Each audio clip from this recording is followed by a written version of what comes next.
Muy bien, estamos comenzando entonces esta nueva plática, la que vamos a hacer referencia a la enfermedad, de la enfermedad a la salud, a la sanación, basándonos nosotros en el no muy conocido, pero sí relevante Evangelio de la paz de los esenios. Yo sé que alguno de ustedes no ha oído hablar sobre estos esenios, pero es importante que repasemos, porque si no entendemos a los esenios, entonces es muy poco probable que entendamos a Jesús. Así es, a nuestro Maestro Jesús. Remontémonos a hace 2000 años atrás, en la Palestina de aquella época, en el pueblo judío de principios de esta era, y nos vamos a encontrar con diferentes sectas dentro de la religión judía. Estaban los famosos fariseos, de seguro han oído hablar sobre los fariseos, que son aquellos que llegaron a un arreglo con los romanos, ¿no? Entonces estuvieron en el poder de la religión judía de aquellos tiempos, estaban en los templos, porque habían llegado a ese arreglo con esta gran potencia mundial que existía en esa época, que es Roma. Por eso cuando tildamos a alguien de fariseo, estamos diciendo que es una persona que, bueno, dependiendo de cómo vaya la corriente, de cómo vayan los intereses, es por ahí por donde se va a ir. Es una persona falsa, hipócrita, ¿no? Mentirosa. Esa es la connotación de fariseo. Estaban también los saduceos, era otra de las sectas. No habían arreglado del todo con el poder, pero ahí estaban, siendo aceptados. Era como la clase media. ¿Sí? Tenemos también a los famosos elotes. No el elote del maíz que se come aquí, ¿eh? Los elotes eran los más violentos y agresivos que iban en contra del Imperio Romano de aquella época, como Barrabás, era un elote. Bueno, otra de las sectas del judaísmo. Y tenemos, tal vez tan importante como la de los fariseos y saduceos, por el número de cantidad de adeptos, a los esenios, de los cuales, si repasamos en el Nuevo Testamento, pues se habla de los fariseos, de los saduceos, inclusive de los elotes, pero no se habla jamás de los esenios, cuando eran muy numerosos y había diferentes comunidades dispersas ahí cerca de lo que hoy es Israel. ¿Por qué no se habla de los esenios? ¿O cómo eran los esenios? Como para que sean tan numerosos y de repente Jesús nunca haya hecho referencia a ellos. Bueno, esta secta, ustedes deben de entender que la connotación de secta que hoy tenemos es no muy positiva. Pero secta se refiere a algo que está separado de aquello que es mayoritario. Déjenme decirles que las religiones hoy en día son sectas. ¿Sí? Las religiones católicas, las religiones musulmanas, la religión judía son sectas. Porque se dividen del mayor, se separan de la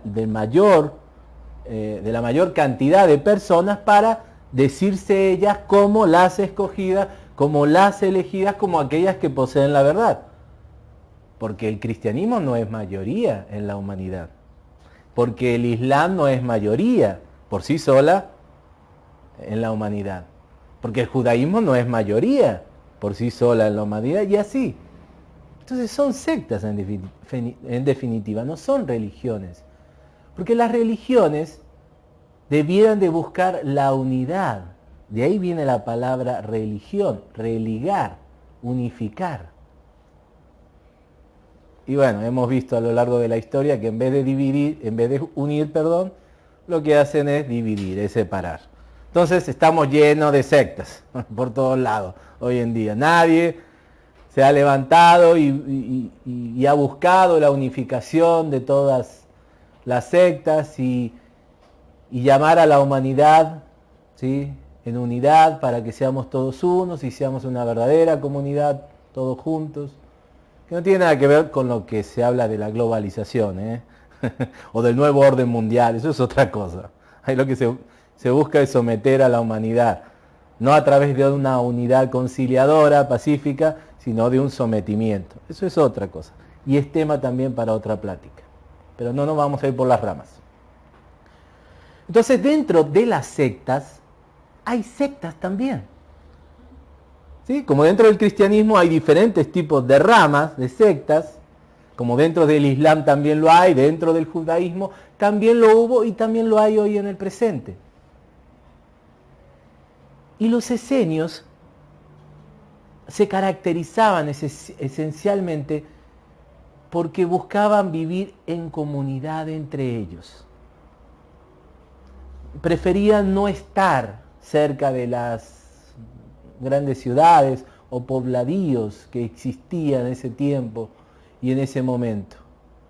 Porque bueno, no iban de acuerdo a cómo se vivía en ese tiempo, y mucho menos, claro, en el tiempo de hoy presente. Hoy en día un esenio se muere de un paro cardíaco porque no podría ejercer prácticamente su forma de vida. Pero bueno, estos esenios se los llamó así, no por ellos, después posteriormente se le puso ese nombre, porque se dice que deriva de la palabra hacedoras, hacedor, esenio significa hacedor, o también significa sanador, fíjense. O sea, aquel que lleva a cabo y que realiza aquello que piensa y aquello que siente. De ahí viene esenio, porque los veían los demás judíos y los veían inclusive los romanos y los forasteros, y en todos ellos había un halo de santidad que era admirable. De hecho, esenio también se dice que deriva de la palabra santidad. Fíjense ustedes, ahí lo pueden buscar en Wikipedia, ¿sí? Y ahí darán con estas definiciones.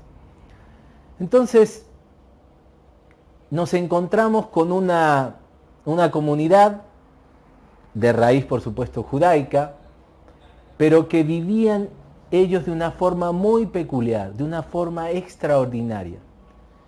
¿Por qué digo extraordinaria? Porque no cualquiera podía sumarse a la comunidad de los esenios. Para entrar dentro de los esenios, el aspirante debía estar un año alrededor de la comunidad, mostrando que realmente tiene interés. Y recuerden ustedes que vivían en pleno desierto. Así que no podían estar dentro de la aldea de los esenios, tenía que estar afuera, arreglándosela como pudiera, mostrando que realmente estaba interesado. Por lo menos un año. Cómo se alimentaba, cómo bebía, cómo dormía en las noches tan frías del desierto. Bueno, realmente había que estar interesado, para pasar todo eso. Después, una vez que era ese aspirante aceptado, no formaba parte inmediatamente de la comunidad esenia, sino que además debía de pasar otro año demostrando que tenía las cualidades y las virtudes y la humildad y la vocación de servicio, que era fundamental y necesario dentro de la comunidad, para recién ser aceptado. Así que por lo menos 2 o 3 años la persona, entre que rondaba la comunidad y entre que estaba dentro de la comunidad pero no pertenecía, recién era aceptada. Eso significaba entonces que la persona debía de estar absolutamente convencida que aquello que quería en su vida era formar parte de ese grupo que era muy diferente al resto de los grupos conocidos de aquella época y por aquella región. Los esenios también eran extraordinarios porque el promedio de vida de ellos, y nos va a parecer a nosotros algo que es imposible, y más todavía en aquella época, pero el promedio de vida no significa que vivían hasta esos años, sino que era un promedio, o sea, podían rebasar inclusive esa cantidad de años, era de 120 y 130 años. Claro, ¿cómo no iba a llamar la atención de mucha gente? Algo especial sin ningún lugar a duda tenía. Además eran sabios de la herbolaria y de la sanación. Conocían muchas medicinas naturales para desintoxicar y depurar el cuerpo y practicaban muchísimo la imposición de manos. ¿Le suena eso?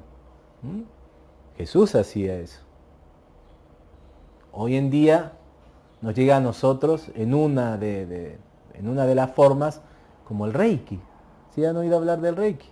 Bueno, el Reiki también es la imposición de manos. Y es una práctica no japonesa, ¿sí? Ni siquiera es de los esenios, es muy anterior a todo ello, la imposición de manos. Pero bueno, los esenios también la practicaban. ¿Y qué decían los esenios que debía el ser humano lograr, alcanzar para obtener una maravillosa salud? En primer lugar, debía de estar en equilibrio y en armonía con el Padre Celestial, ¿sí? Con el Padre Cielo, el Padre del cual Jesús siempre hablaba y hacía referencia. Pero también debía de estar en armonía, en equilibrio y en respeto de la Madre Tierra, de la cual pareciera que Jesús no hace referencia. Y digo pareciera que no hace referencia porque quién sabe cuál han sido todos los cambios que le han hecho a estos evangelios que hoy nos llegan, qué cosas han quitado, qué cosas han permanecido, ¿sí? No sabemos si hizo o no hizo referencia. El tema es que en los 4 evangelios conocidos no se habla de la Madre Tierra, mas sí se habla en los evangelios de los esenios. Entonces hay un Padre Nuestro, del cual todos nosotros conocemos, pero hay también una Madre Nuestra, que después la vamos a repasar. Ahí está escrito en los evangelios de paz de los esenios. Este evangelio empezó a ser recogido y redescubierto más o menos en el siglo II, siglo III de nuestra era. ¿Cómo ha sucedido con los 4 evangelios? Ustedes no crean que estos 4 evangelios fueron escritos por Jesús o fueron escritos de forma inmediata por sus discípulos. No, para nada.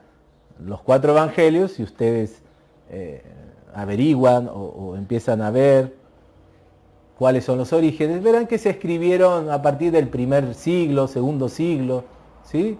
Tercer siglo, o sea, y de gente que ni siquiera había conocido a Jesús, sino que en primera instancia fue una tradición oral que fue repetida hasta que alguien las escribió a nombre de los 4 evangelistas que nosotros conocemos. Bueno,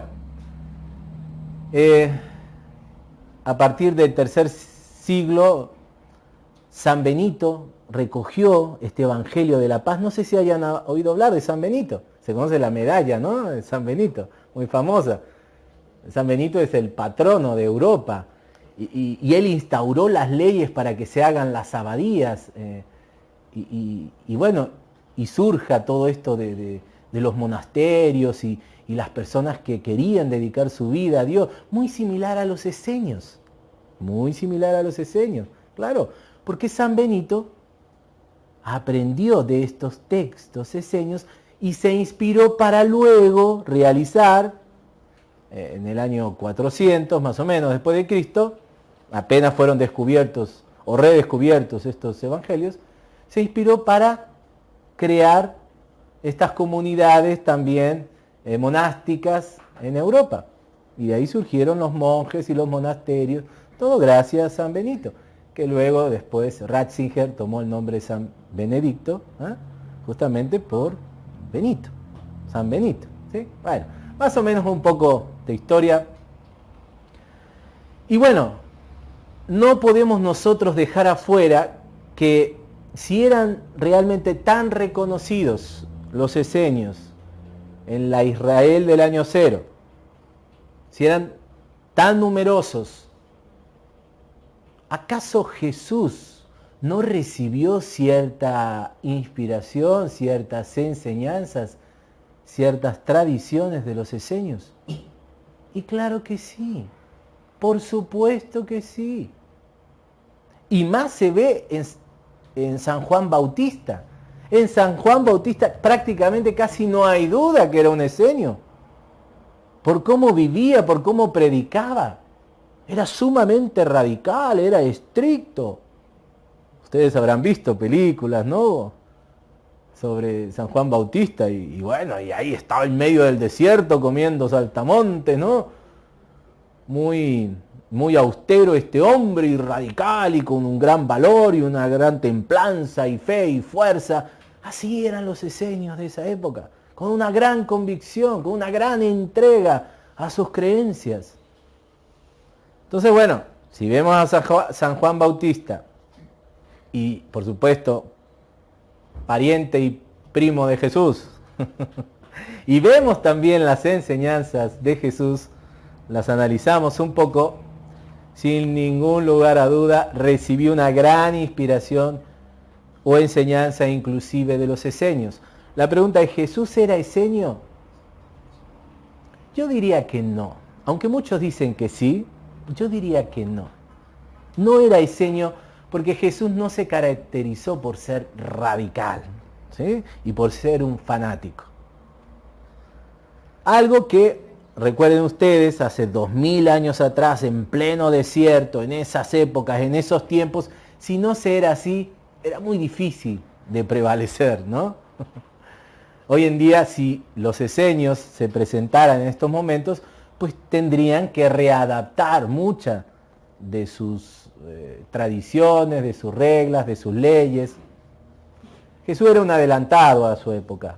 Jesús, a pesar de haberse quedado con muchas de las enseñanzas importantes de los esenios, pues buscó siempre unificar, buscó siempre expandirse, buscó siempre dar a conocer todas estas enseñanzas superiores y elevadas, mientras que los esenios no. Los esenios, una vez que uno pertenecía a esa comunidad, no debía ni podía hablar de todo lo que se hacía en esas comunidades, junto a los maestros esenios de esa época, de ese momento. Eran grupos cerrados. Entonces, bueno, por supuesto, tomando en cuenta eso, ya decimos que Jesús en el momento de predicar ya había dejado de ser esenio, si es que lo fue en algún momento. Ya no podemos nosotros anexarlo a esta secta. Pero sí, lo que sabemos es que recibió una gran inspiración y posiblemente pasó cierto tiempo en estas comunidades, como se ha dicho. Bueno, estos esenios, que conocían muchísimo sobre la salud, decían principalmente que había que conciliar el cielo y la tierra, que había que estar en armonía, como decíamos recién, con el Padre Cielo y con la Madre Tierra, y que debíamos nosotros lograr esa purificación y esa armonía, ese equilibrio en nuestro cuerpo y en nuestra alma. O sea, en la tierra, representado por el cuerpo, y en el alma, representado por los cielos. Que esa purificación en el cuerpo debía de ser por fuera, por supuesto, eran sumamente higiénicos. Ellos tenían reglas muy bien establecidas de higiene que había que cumplir a rajatabla. Ya me imagino al maestro oliendo ahí todos los días a ver si alguien se había lavado mal. Y también había que estar en higiene desde adentro. Ellos le daban suma importancia a los ayunos y a las purgas que debían y tenían que existir. Analizaban inclusive qué era lo que purgaban, qué era lo que sacaban de adentro, tanto en la orina como en la popó, para saber qué tan limpios, qué tan higiénicos estaban dentro. Y si ellos descubrían que había ciertas toxinas, se ponían no solo a purificar, sino que además se ponían a orar y se ponían a preguntar y a cuestionar y a pedir sabiduría respecto a qué era aquello que los había llevado a ellos a esa toxina. Porque antes de que se manifestara aquí en el cuerpo, ellos decían que en un principio entonces se logró plasmar en la mente y se logró también expresar en las emociones. Y entonces, por ende, luego el cuerpo produjo esa toxina, produjo esa enfermedad. Fíjense ustedes, no esperaban a que algo les doliera para decir ya estoy enfermo. No, desde mucho antes observaban sus pensamientos, observaban sus emociones y observaban por supuesto su cuerpo y sus secreciones, todo. Y si todo estaba en perfecto equilibrio y en perfecta armonía, entonces ellos estaban en el momento perfecto para que si eran llamados a la otra vida, o sea, morían o desencarnaban, ellos iban a entrar al reino de los cielos y ya no había necesidad de regresar. Entre ellos se enseñaban que eran almas, todos ellos estaban aquí por cierto tiempo y que venían a experimentar lo que era la carne, lo que era la materia, pero que no querían quedarse atrapados como el resto de los judíos o como el resto de los seres humanos. Lo cual ellos entendían que eran almas atrapadas y ellos querían permanecer siempre en libertad para que si desencarnaban ya no regresaran de forma obligada y en condiciones, bueno, lamentables o de carencias o de dolor o de sufrimiento. Así era la visión de ellos. Además, entre ellos no había posesiones. Fíjense qué increíble. No existía el comercio. Todo era de todos. Y todos se ayudaban. No había egoísmo. No había egoísmo. No había mentira, no había engaño. En algún momento se creyó que eran célibes, que era solo para hombres. Por lo menos en los primeros siglos, pero hoy en día, al desenterrar muchos de estos yacimientos, ¿no? de estas comunidades que existieron en aquella época, vieron que había mujeres, había niños, había hombres. Entonces eran comunidades realmente heterogéneas. Todos convivían y todos se compartían. Sí, así es. Ni siquiera la posesión de las mujeres podían ellos tener. A ese punto veían el tema del matrimonio. Se amaban, sentían algo muy hermoso, tenían sexo, se reproducían, pero no lo hacían por lujuria, no lo hacían por lascivia. No tenían esos problemas.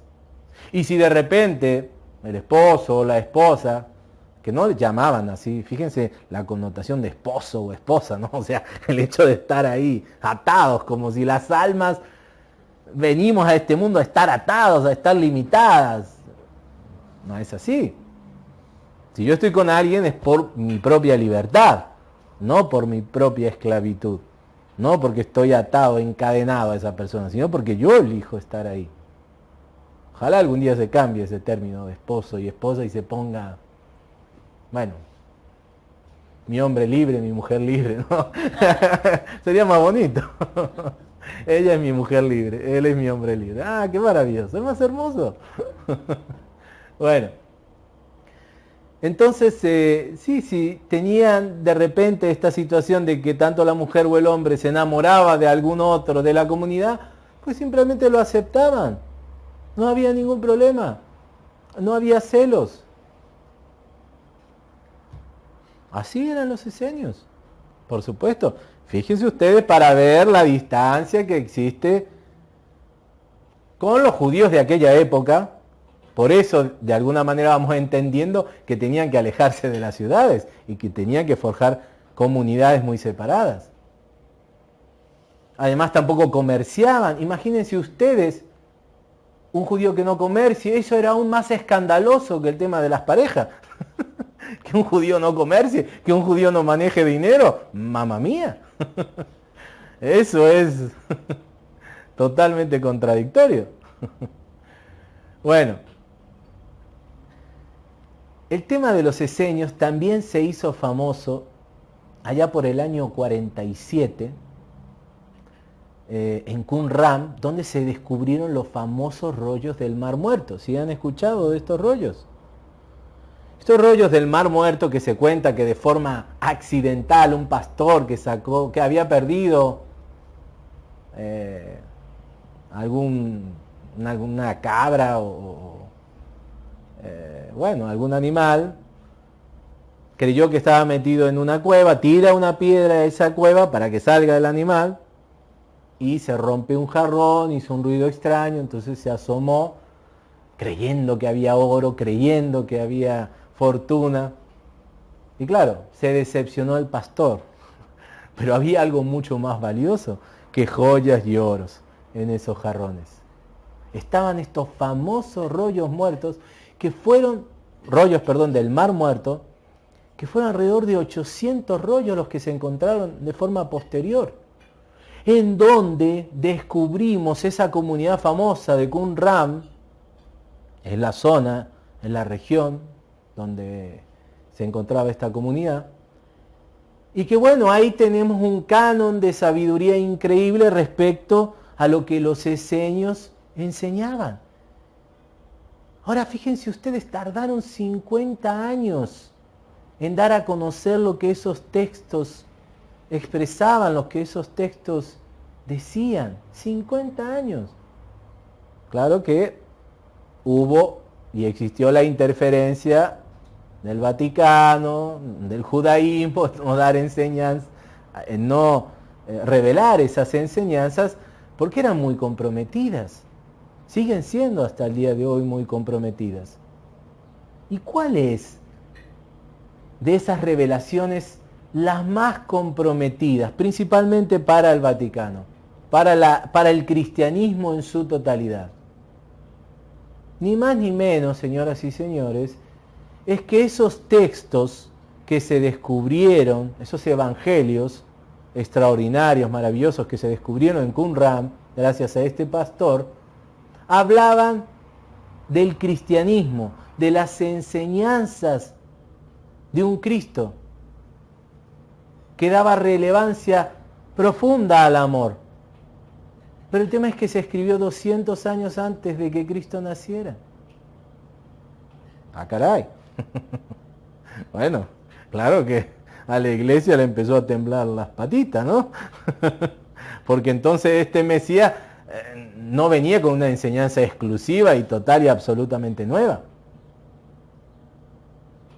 Ya eran enseñanzas que se venían transmitiendo en esta secta, en esta comunidad de esenios, y que Jesús, por supuesto, también adoptó porque vio que era sabio mucho de esas cosas.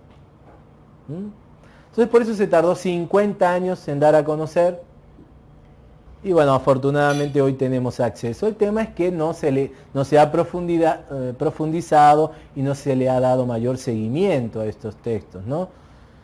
Pero si nosotros empezamos a tomar en cuenta todos estos elementos, pues claro, empieza a cambiar mucho de nuestra visión, de nuestra perspectiva respecto a quién era Jesús, qué enseñaba, qué transmitía, y quiénes eran los esenios.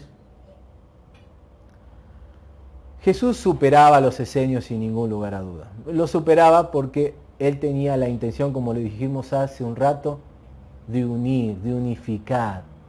era tolerante, buscaba la compasión y por sobre todas las cosas la empatía con todos los seres humanos. Llámese como se llame, pertenezcan donde pertenezcan. Y en ese aspecto, por supuesto, superó a los esenios.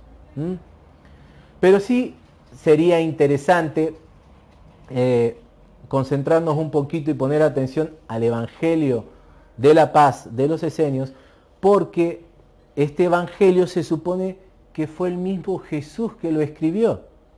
No se descubrió en los rollos del Mar Muerto. Esto, como decía, nos llega a nosotros a partir del siglo II, III, estos evangelios.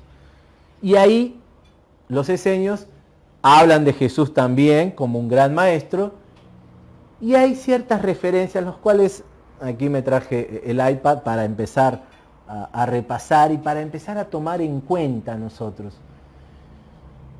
No con el afán de reproducir al 100% estas enseñanzas, porque la verdad es que hoy en día se maneja otros paradigmas, estamos en otros tiempos, la condición que prevalece a nuestro alrededor no es la de aquellos tiempos, pero sí debemos de incorporar y debemos de reflexionar bastante respecto a lo que estos evangelios dicen. Y fíjense, aquí en estos evangelios de la paz vemos a un Jesús no solo como maestro espiritual, sino hasta como un médico naturista. Porque aquí nos da muchas de las recetas que nosotros debemos y tenemos que seguir para tener esa salud y esa armonía en todos nosotros. Al empezar a hurgar respecto a todo esto, nos hace acordar a los yogis, ¿no?, de la India, que encontraban en el espíritu y el alma y el cuerpo una unidad, a la cual debía de existir. Fíjense ustedes, hoy ninguna de las religiones actuales, o sectas actuales como yo les digo, nos habla de los cuidados del cuerpo físico. ¿No les ha llamado a ustedes poderosamente la atención? ¿Por qué no se hace hincapié, a excepción de la Pascua, por supuesto que se dice no comer carne, ¿no?, los Viernes Santos y la Pascua, pero después no se nos da a nosotros una disciplina alimenticia o una disciplina de hábitos para poder desenvolvernos sabiamente en nuestras vidas? Es muy extraño. En tanto y en cuanto en Oriente, pues todo esto está mucho más desarrollado, porque no se separa el cuerpo del alma, algo que aquí en Occidente sí se hace. Tanto se lo separa que ya se dejó, ya se olvidó, ya se dejó de lado completamente el alma. Ya está muy lejos el alma y solo quedó el cuerpo. Y quedó una vida de excesos y de hedonismo y bueno, somos absolutamente permisibles con el cuerpo. Y entonces por eso con facilidad nos enfermamos. Pero fíjense lo que dice aquí en este texto Jesús. Recuerden que estos textos son apócrifos. ¿Qué significa que son apócrifos? Que no son canónicos, que no fueron aceptados en ese concilio, en ese primer concilio de Nicea que se hizo, en Nicea, en aquella época. En aquel momento el mismo emperador Constantino seleccionó junto a sus asesores estos 4 evangelios que hoy nos llegan a nosotros en forma de Nuevo Testamento, y el resto de los evangelios, que eran cientos, que eran tanto o más antiguos que lo que nos llegan hoy, pues simplemente no se los aceptó y se los llamó apócrifos. Y este es uno de ellos. Pero no por eso son, por supuesto, para desechar, ni para no ser tomados en cuenta. Dice, las enseñanzas sobre el cuerpo y sobre la moral están integradas. Dice Jesús, el cuerpo es el templo del Espíritu y el Espíritu es el templo de Dios. Y cuanto mata vuestro cuerpo, también mata vuestras almas. Vuestro cuerpo respira el aire de la Madre terrenal y vuestro espíritu respira la verdad del Padre celestial. vuestro cuerpo se baña en el río de la vida terrenal y vuestro espíritu se baña en el río de la vida eterna. Esta unión cuerpo-mente es la misma que el hinduismo, ¿no? A eso nos recuerda. También se dice que Jesús anduvo por aquellos lares, ¿no? Bueno, es otra de las cosas que nos llegan. Pero fíjense ustedes, hace referencia también a la alimentación y dice, no comeréis la carne ni la sangre que la viva. Quien come la carne de animales muertos, come del cuerpo de la muerte. La carne de los animales muertos en su cuerpo se convertirá en su propia tumba. Cada gota de su sangre se mezcla con la suya y la envenena. Su respiración es un hedor, su carne se llena de furúnculos, sus huesos se convierten en yeso, sus intestinos se llenan de descomposición, sus ojos se llenan de costras y sus oídos de ceras.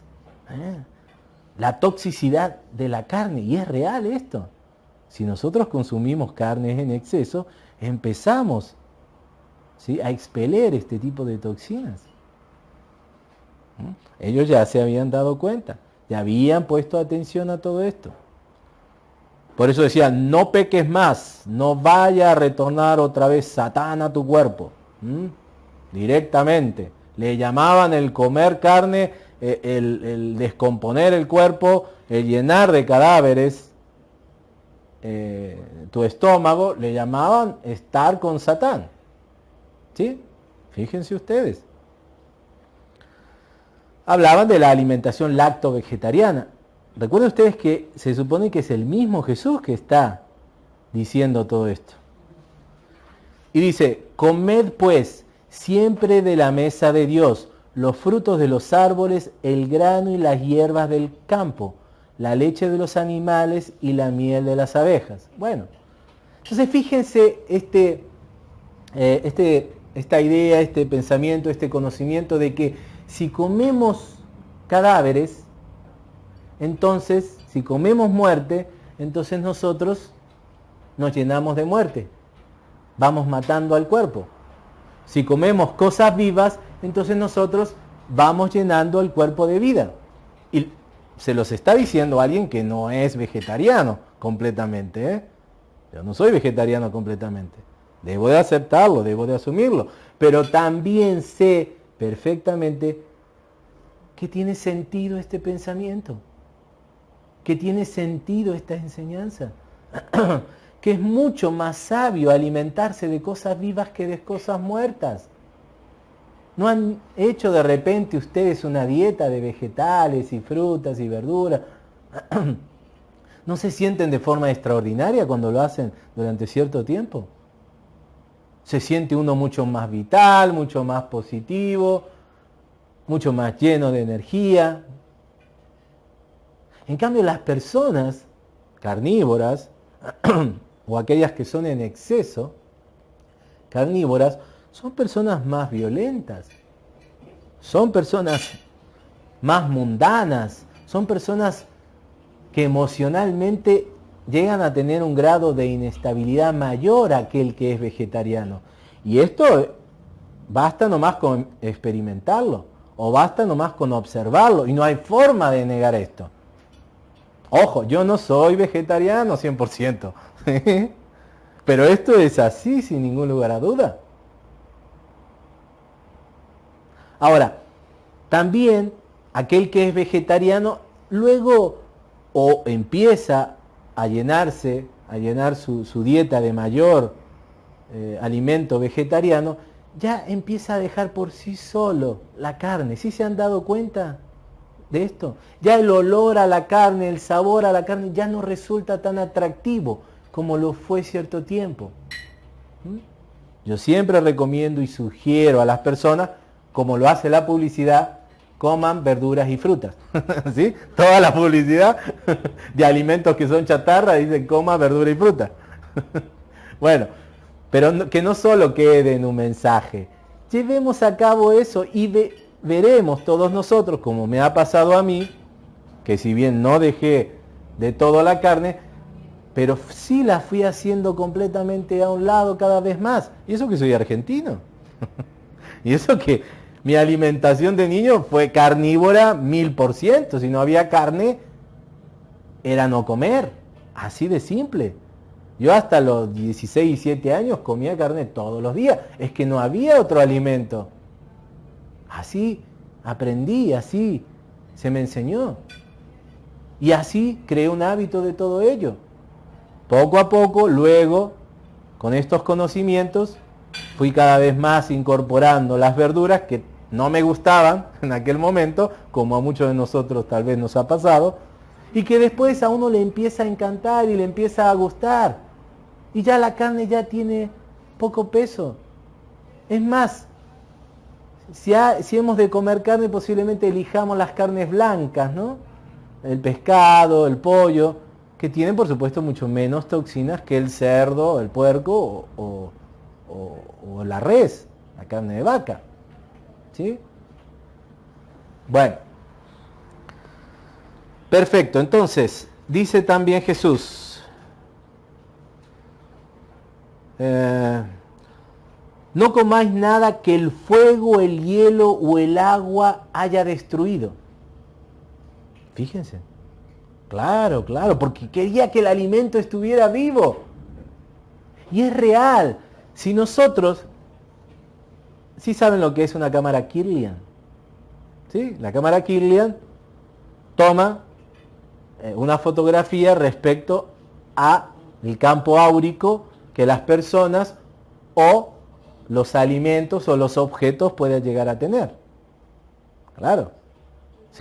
Podemos ver la energía gracias al método Kirlian, que es una cámara ya antigua. Hay ya ahora mayores innovaciones respecto a este invento y bueno, son más exactos todos estos métodos nuevos. Pero observamos y vemos que si hay una fruta, que si hay una verdura que está viva, que ha sido recién arrancado del árbol o ha sido recién cortado de la tierra, porque si nosotros comemos lechuga, está viva esa lechuga. Si comemos una papa sin cocinar, ¿sí? Rallada o de otros modos, claro, está vivo eso. La zanahoria está viva, si la siembran en la tierra va a salir una planta, está vivo. Entonces, si tomamos una fotografía, vemos que estas frutas y verduras tienen una energía increíble respecto a que si luego la cocinamos, ya se ha apagado tremendamente la energía en ellos. Y ellos no tenían cámara Kirlian, Pero bueno, ya aquí Jesús nos hablaba de esto. Dice, si coméis alimento vivo, él mismo os vivificará. Pero si matáis vuestro alimento, la comida muerta os matará también. Pues la vida viene solo de la vida y de la muerte viene siempre la muerte. Porque todo cuanto mata vuestro alimento, mata también a nuestros cuerpos. El mismo fuego destruye vuestro alimento. Fíjense ustedes. O sea, no solo eran no comer carne, sino además, si comemos frutas y verduras y hortalizas, tiene que estar vivo. Bueno, otra de las cosas de las cuales nos hablaba Jesús, el tema de no mezclar muchos alimentos distintos. Fíjense ustedes. Ahora dice, se sabe, y en esta época también, aunque sean sanos, pueden producir incompatibilidad alimentaria. Eso se sabe en la actualidad. Y Jesús decía, ni mezcléis todas las cosas unas con otras, o vuestros intestinos se convertirán en ciénagas humeantes. Contentaos con 2 o 3 tipos de alimentos. Si mezcláis en vuestro cuerpo todo tipo de alimentos, entonces cesará la paz de vuestro cuerpo y se desatará en vosotros una guerra interminable. ¿Cuántas veces estamos descompuestos, no? Y andamos con flatulencia por todos lados. Bueno, a eso se refiere. De una forma más fina, como era Jesús, más elevada, pero no se estaba hablando de eso. De la decompostura y de los gases. El tema de no ser ansiosos al comer, aquí también Jesús hace referencia. Y dice, no deseéis devorar todo cuanto veáis en derredor vuestro. Y cuando comáis, no comáis hasta no poder más. Huid de las tentaciones de Satán y escuchad la voz de los ángeles de Dios, pues Satán y su poder os tentará siempre a que comáis más y más. O sea, la gula. Se dice por ahí que hay que comer no hasta hartarse, no hasta llenarse, sino que debemos de parar en el momento que aún nosotros tengamos un poco de hambre. Eso es salud. Comer y dejar un poquito de hambre. Otra de las cosas que Jesús hacía referencia era de comer 2 veces al día. 2 veces al día, y ponía el tiempo del mediodía y al anochecer. Aquí en México, ¿no? Que se acostumbra o se cree que comer a la mañana es lo mejor. Bueno, según aquí, este evangelio escrito por Jesús no era a la mañana. Y dice así: quien come más de 2 veces diarias hace en él la obra de Satán, y los ángeles de Dios abandonarán su cuerpo y pronto toma Satán posesión de él. Sí. Comed tan solo cuando el sol esté en lo más alto de los cielos, y de nuevo cuando se ponga. Y nunca conoceréis enfermedad, pues ello haya aprobación a los ojos del Señor. Así es. Y si deseáis que los ángeles se complazcan en vuestro cuerpo y que Satán os evite de lejos, sentaos entonces solo una vez al día a la mesa de Dios. Una sola vez. Hoy en día se sabe que esto sirve para que el cuerpo descanse de hacer digestión y se dedique a las tareas de reparación. Bueno, déjeme decirle que en este caso sí, yo lo hago desde hace mucho tiempo, ¿no? En mi país el desayuno es mínimo, o prácticamente no hay desayuno. A mí casi se me acostumbra a no desayunar. Y a comer al mediodía y a comer a la cena. Bueno, por ese lado digamos que la hacerte. Y aquí, después de estar viviendo ya 15 años en México, aún sigo conservando ese hábito. No puedo comer a la mañana. Me cae muy mal comer a la mañana, aunque todos digan que es lo mejor y lo más sano. Pues no puedo comer a la mañana. Vale. Pero sí, comer más de 2 veces es un problema. No necesitamos comer más de 2 veces. Hoy se nos ha hecho creer que es necesario cada 10, 15 minutos estar tragando algo. No, porque no le damos descanso a los intestinos, al sistema digestivo. Hay que darle descanso al sistema digestivo. Necesita desintoxicarse, necesita depurarse. Siempre y cuando queramos nosotros conservar la salud. Recuerden que esta gente vivía más de 130 años. Bueno, normas de medicina natural. Ayunar y rezar, es fundamental, ¿no? A no ser que ayunéis, nunca os libráis del poder de Satán, y de todas las enfermedades de Satán vienen. Bueno, lavados intestinales, también. La inmundicia interna es con mucho mayor que la externa, y quien se limpia por fuera permaneciendo sucio en su interior, es como las tumbas bellamente pintadas por fuera, pero llenas por dentro de todo tipo de inmundicias y de abominaciones horribles. Y veréis con vuestros ojos y oleréis con vuestra nariz todas las abominaciones e inmundicias que mancillaban el templo de vuestro cuerpo, igual que todos los pecados que residían en vuestro cuerpo, atormentándonos con todo tipo de dolores. Este bautismo sagrado por el ángel del agua es el de renacimiento a la nueva vida. Bueno, ellos se bautizaban no una vez, diariamente.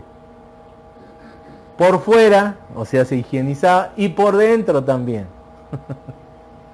¿Sí? En la mañana, cuando se levantaban y estaban en ayunas, tomaban muchísima agua. Y de esa forma, hasta no orinar de forma transparente, ellos no dejaban de tomar agua. Ahí entonces veían que ya tenían su cuerpo libre de toxinas. Fíjense, qué increíble. Impregnarse de la naturaleza también. Y respirar aire puro. El tema de la respiración es fundamental para ellos. Hacían baños de agua, como decíamos recién, bautismos de agua, pero había bautismos del sol. Se bañaban con luz del sol, con el calor del sol. Había bautismo de aire también. Fíjense, aquí tenemos los 4 elementos. ¿Por qué digo 4? Porque también había cataplasmas que se echaban de la tierra. Si saben que ponerse barro es muy bueno para el cuerpo. También nos ayuda a mantener nuestro cuerpo sano. Entonces tenían bautismo de tierra con cataplasma. Tenían bautismo de aire. La respiración, hacían respiraciones profundas y hacían esta respiración de inhalar y exhalar vertiginosamente. Sí, muy conocida en Oriente y aquí nosotros también lo practicamos. El fuelle, ¿no? Hacían respiración de bautismo del agua. Y, como decíamos también, de la luz solar, que esa pertenece al elemento fuego. Ellos creían que de esta forma mantenían estos 4 ángeles o estos 4 elementos también en el perfecto equilibrio y en perfecta armonía. Muy bien, entonces, no busquéis la ley en vuestras escrituras, pues la ley es la vida. Dios no escribió en las leyes en las páginas de los libros, sino en vuestro corazón y en vuestro espíritu. Se encuentra en vuestra respiración, en vuestra sangre, en vuestros huesos, en vuestra carne y en cada pequeña parte de vuestro cuerpo. Están presentes en el aire, en el agua, en la tierra, en las plantas, en las profundidades y en las alturas. Todas esas cosas os hablan para que entendáis la lengua y la voluntad de Dios vivo. En verdad os digo que las escrituras son obra del hombre, mientras que la vida entera es obra de Dios. Yo extraje este fragmento porque me resultó maravilloso. Ellos daban estas enseñanzas, pero ponían énfasis a cómo se sentía uno si seguía estas enseñanzas. Y si se sentía bien y estaba con una actitud radiante, llena de energía y positiva y saludable, esa es la palabra de Dios. ¿Sí? Entonces, si es muy bueno, por supuesto, informarnos, tener conocimiento, aprender de los evangelios, como este, por ejemplo, que es muy práctico, y por qué no llevar a cabo poco a poco algunas de estas enseñanzas y ver cómo nos sentimos. Y si hacemos ciertos ayunos, o si dejamos de comer la carne roja por lo menos, o las carnes en su totalidad, y nos empezamos a sentir bien, esa es palabra de Dios. Esa es la palabra viva. Eso es lo que nosotros debemos de seguir si queremos avanzar y queremos mantener alejada toda enfermedad. Bueno. Y por supuesto en oración ellos enseñaban el Padre Nuestro, del cual todos nosotros conocemos, ¿no? El Padre Nuestro que estás en los cielos, bendito sea tu nombre, venga a nuestro reino, hágase tu voluntad en el cielo y en la tierra. El pan nuestro de cada día, dánoslo hoy. Quería llegar hasta aquí, ya el resto lo conocemos, ¿no? Con alguna que otra variante, pero todos más o menos lo conocemos. Pero fíjense, el pan, danos hoy el pan de cada día. O el pan nuestro de cada día, dánoslo hoy. O sea, no para mañana, no para pasado. No se trata de andar acumulando cosas materiales. Fíjense qué increíble. ¿No habíamos puesto atención a esto? Eso es vivir en fe. No se trata de acumular, se trata de vivir en el presente y de confiar que todo se nos va a dar. Bueno, y aquí sí les voy a leer también, aquí sí, le voy a leer completamente la oración a la Madre Terrenal, que esta sí no es conocida por nosotros, y que está en este Evangelio, que Jesús supuestamente nos hizo llegar o escribió. Y dice, Madre nuestra que estás en la tierra, bendito sea tu nombre, venga a nosotros tu reino y hágase tu voluntad en nosotros así como en ti se hace. Igual que envías cada día a tus ángeles, envíalos también a nosotros. Perdónanos nuestros pecados, porque todos los expiamos en ti. No nos conduzcas a la enfermedad, sino líbranos del mal, pues tuya es la tierra, el cuerpo y la salud. Amén. Y los truenos nos escuchan. El cielo nos escucha también. Hay una oración para la tierra. Así que no crean ustedes que fue Greenpeace los que comenzaron con la ecología. Ese sí. Fuertísimo el trueno, yo creo que salió aquí. Y yo creo que debemos de poner atención, ¿eh? Debemos de poner atención. El escuchar de que a la tierra también debemos de rezar, también debemos de orar. Porque la hemos abandonado. Y siempre sucede eso con las madres. A la madre se la abandona, con la madre se abusa y se usa de ella. Y jamás se le reconoce y jamás se le agradece. Y eso al Padre Celestial no le es agradable. Un padre amoroso, por supuesto, va a querer que la madre sea agradecida, sea reconocida. Entonces, un poco complicado con todo esto, ¿no? Pero entonces, leímos la parte de la alimentación, leímos la parte de mantener nuestro cuerpo en salud, pero la mente y las emociones, todo lo que es sutil en nosotros, debe también mantenerse alineado a estos aspectos de pureza, de transparencia, de verdad, de honestidad, porque todo eso pertenece al terreno del Padre. Todo lo que es cielo, lo que es sutil es Padre, todo lo que es materia y es físico es Madre. ¿Han oído de la palabra abracadabra? Esta famosa palabra que se usa cuando se hace referencia a la magia significa ni más ni menos que hacer lo que pienso y sentir lo que digo. ¿Sí? Hago lo que pienso y siento lo que digo. Eso significa abracadabra. Y ahí está el poder de la magia. Y ahí está el poder de la salud que nosotros debemos de lograr, que nosotros debemos de alcanzar. No podemos estar divididos, no podemos estar separados, no podemos estar sectarizados. Debemos de lograr esa unidad y entonces lograremos la salud y lograremos la unidad con el reino de Dios.